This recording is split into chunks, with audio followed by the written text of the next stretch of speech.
জয় গুরু বন্দে পুরুষোত্তমম। বিশ্ববিখ্যাত বৈজ্ঞানিক নোবেল পুরস্কার বিজেতা ডক্টর অ্যালেক্সিস ক্যারেল বলেছেন, we need a god who here's us, love us and respond to us.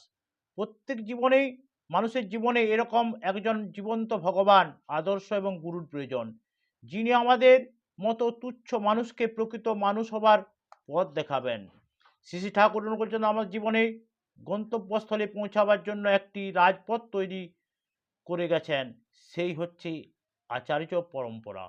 Shri Shri ঠাকুরের বাণীতে আছে, ইষ্টগুরু পুরুষোত্তম প্রতীক গুরু বংশধর, রেত শরীরে সুপ্ত থেকে জ্যান্ত তিনি নিরন্তন।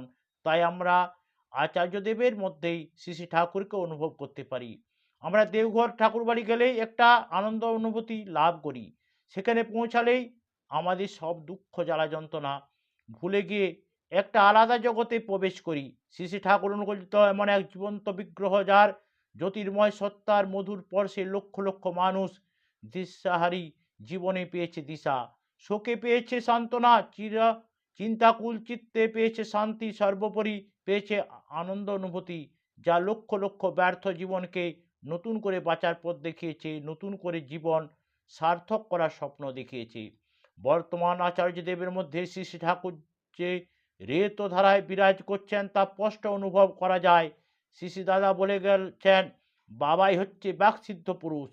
যদি ভগবানকে পেতে চাও তাহলে তোমরা বাবাইকে ছেড়ো না। বর্তমানে উনি আমাদের আচার্য পথ প্রদর্শক এবং আমাদের সকলের অভিভাবক। তিনি সর্বক্ষণ আচরণ করে দেখাচ্ছেন কিভাবে একটা দাম্পত্য জীবন সুন্দর হয়ে সংসারকে সুন্দরভাবে গড়ে তুলতে পারে।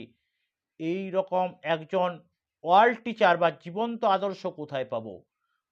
আমাদের মাঝে মাঝে ঠাকুর বাড়ি যেতে হয় এবং সুশিক্ষা গ্রহণ করতে হয়। পুরো পৃথিবী আজ বিধ্বস্ত, বিপর্যস্ত, অসাধু চক্রান্তে পরিপূর্ণ।